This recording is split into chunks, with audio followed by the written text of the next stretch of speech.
Hello lovelies, if learning to sew this classic corporate trouser is your goal, as well as the cinch on the waist like so is your goal, then this video is for you.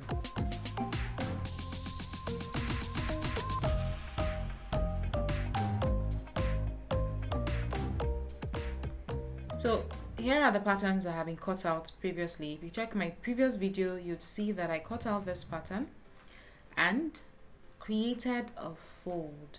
You see that fold in front? I closed it up, and so now the fabric has been slanted with 6 inches at the edge, and on this other side we have 5 inches, and the patterns have been placed the way they were cut out. If you remember, the back pattern is always longer than the front at the top and at the side, and here is it, 5 inches at this side and then 6 inches at the other side. Now if you don't want your fold to come across the front fold as you've seen in the video, then you can reduce the length of the side at this point. You can reduce it to either 3 inches or 4 inches, but as long as you can get to the point of that fold, you can even try and see how it looks by folding it and looking. So you see that the front pattern has been placed on the back pattern like how it has been cut out. Now the back pattern is long, depending on how it's as long as the person is has hips, how wide the person's hips is. So in this situation you can do 2.5. If you want it to be a bit loose on the bum, you can do 3 inches, and if it's for somebody who doesn't have bum as per se, you can reduce it to 2 inches, but to be comfortable, 2.5 inches is best. So I marked the 2.5 inches at the top, and then ensure to mark the points of the dart. The back dart is going to be put to effect and the front is going to be on fold. So I closed up that fold in front like so. If you've seen my previous video, I left that front fold for a purpose, and yeah, the purpose has been accomplished, just to make it wide enough. Then I marked out all those protruding parts, the parts that came out, like the area of the zip allowance, the area of the crotch, extended crotch of the front, and then the corners that needed to be marked. So if you watch carefully, you'd see how I will cut it out in such a way that the back and front is cut at once, and it's not cut on the side. So since it's not cut on the side, the two of them have to be cut together. So I'll mark them out, and if there's anything I want to add, this is a point to add it, and if there's anything I want to reduce, this is a point to reduce it. Now, sewing this trouser, I found out that in the other trousers I sewed were palazzo trousers that were wide at the bottom part. In this situation, it's a corporate trouser, so if everything is baggy, you know that the side is already has a fold and it's baggy on the side, the beauty of the fold. So the down parts, to reduce the bagginess, this is the way to go about it. So we can't just put the ruler and then slant it all the way to the bottom.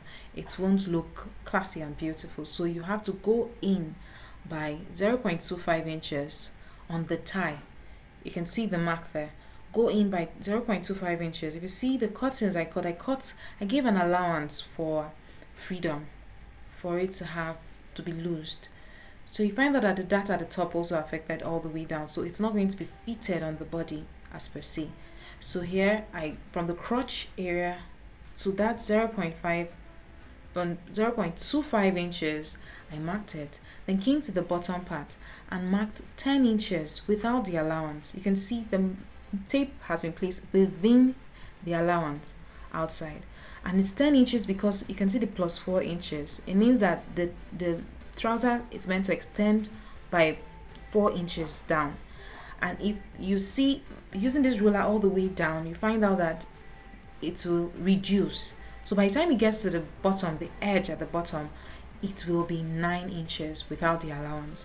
So I marked that point inside to give the feet or the leg a cinch, a close up, and not wideness.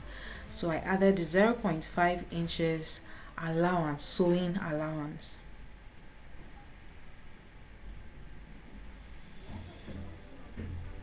You can see 0.5 5 inches sewing allowance all the way.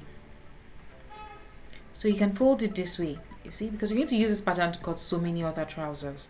So it just gives the versatility. If you'd want to make so many trousers for yourself, this is how to go about it. So I folded it up, and then at the back I measured the allowance that was given at the front part, which was 1.5 inches, including the I left out the allowance for it to be in, so that means we're going to draw it out. So I used the curve ruler to take it in by just a bit, like so. You can see it's just at the tie area, going in like so, and then drawing that line, that 1.5 inches at the bottom, all the way to the top, like so. Can you see how beautifully blended in? And here is the sewing allowance.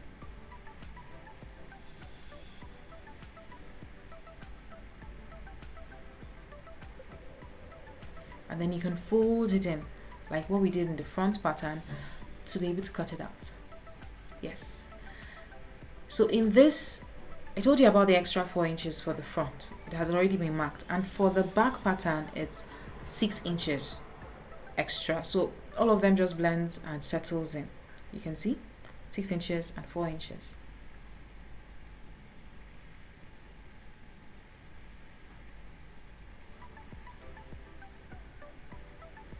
So it has to slant. So I used 1.5 inches. You can as well use 1, because we're going to put an allowance at the top of it. So it is 1.5 inches and it's slanted down. So at the edge I measured 1.5 inches, used my ruler from the point of the trouser pattern, paper pattern, I drew that line down and drew an allowance at the top. So I cut out from the top of the back like so. Can you see?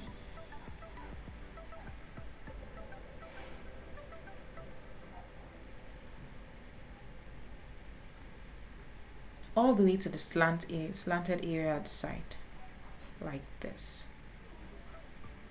and notched those areas that needed to be joined. I notched the area where the fold is going to happen and the overlapping is going to happen, and notched the dart at the back.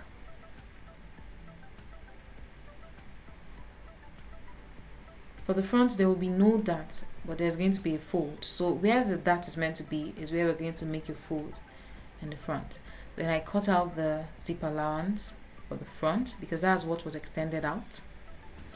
I raised the front part to be able to cut this. You know the back is different. So I raised the front part to cut that front zip allowance. Then I folded it in. I hid the front part in, so that it can allow me cut out the back part well enough.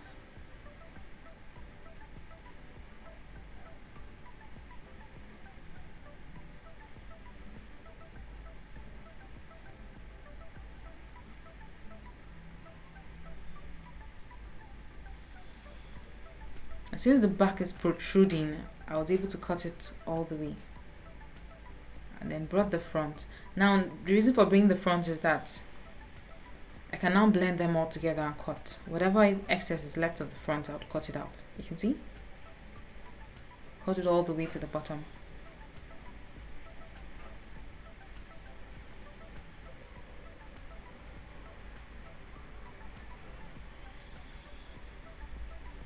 So the weight of the remaining fabrics will just let go. Then taking away the front part, I focused on the back and ensured that it was perfect. So since you saw how we did it earlier, it's perfectly cut out.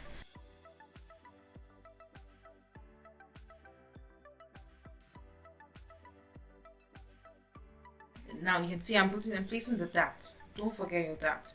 So I'm marking out the dart. That point I notched. I marked out the dart, measured the length of the dart, like you know done on our pattern, and then placed it on the fabric. Then brought out the front pattern and placed it on the fabric to cut it out perfectly. Don't forget to subscribe, like, and please the notification bell to get information immediately a video is posted.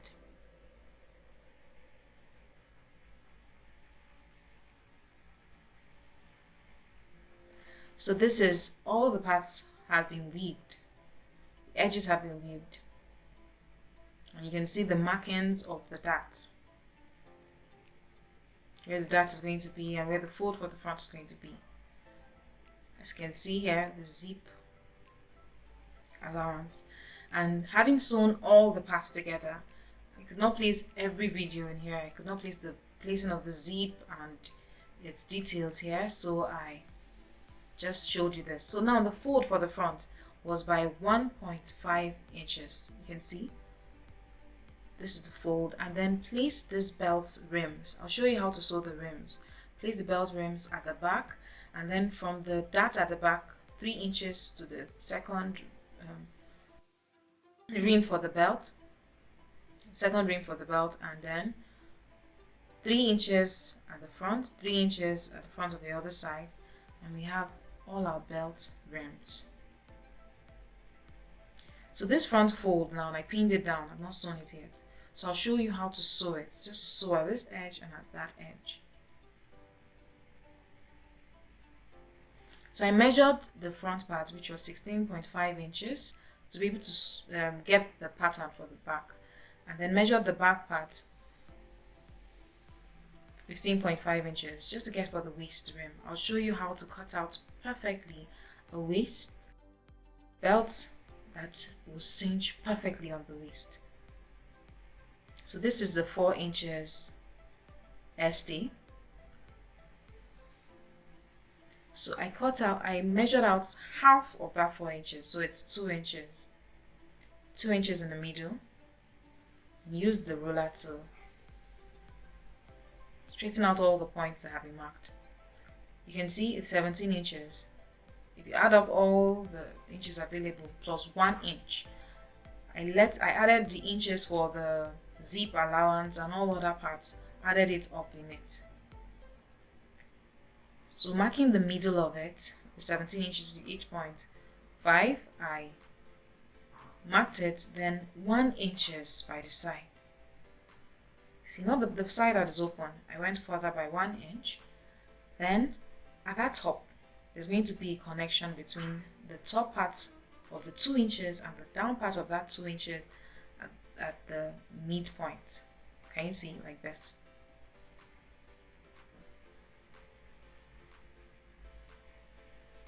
Then marked the middle of that point from the middle to the other end and went down by half an inch, because you know the waist is not straight, it just circles round and sets on it.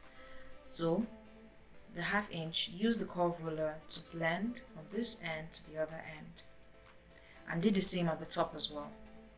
Ensure that it's 2 inches. It still remains 2 inches even after using your curve ruler. So went down by half an inch as well, and then drew it.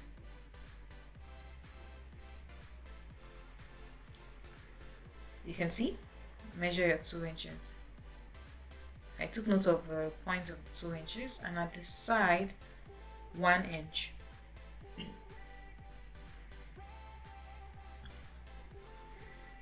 And you can see we still have our 17 inches. Ensure you still have your 17 inches or the inches you measured exactly as it is.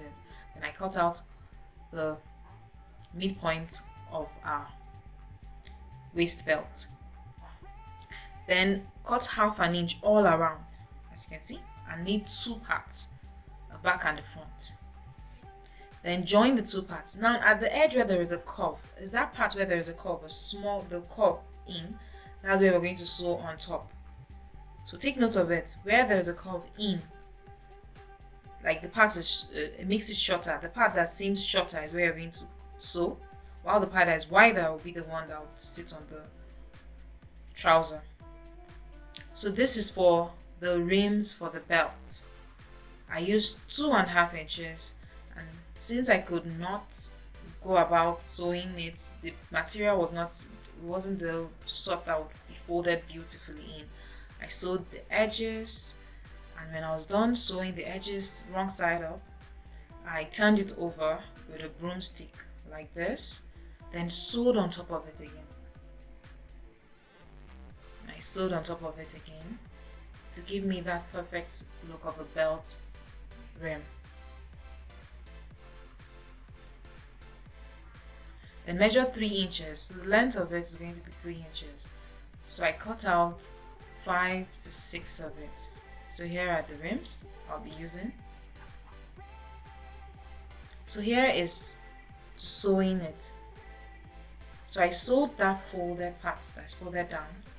And make sure you use a thread that blends beautifully with the trouser so that it's not obvious, it doesn't show.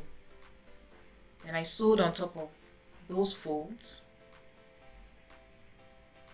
After folding in as a front fold by that 1.5 inches I told you. So the belt, I notched it as the waist belt. I notched it in the middle and placed it exactly at the back. You see the back? Place it at the back and then pinned them all around. Ensure you pin. You could make a mistake if you don't do that. And there'll be an excess here and it won't be balanced this way. So you have to be very careful. So you pin it all around. In case the fabric is not enough and you see that it doesn't work out, you can add. You have the opportunity to add or to cut out. Then after sewing it, I folded the one inside like so and pinned it. You can see how I'm folding it by 1/2 inch and ensuring that it's flat. And then I pinned it down and sewed as well.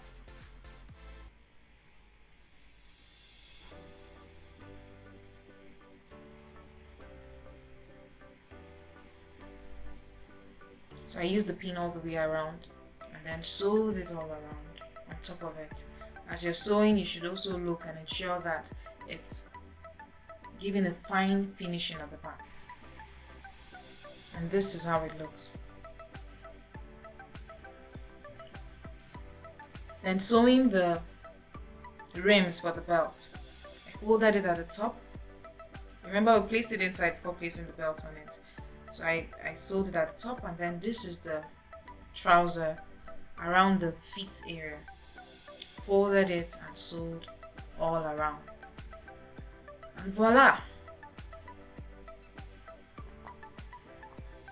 Here we have our trouser. And see the finishing of it. You can either put a button out into the fold. Here's the bottom part. So thank you for watching. Watch out for my next video. Ta-da!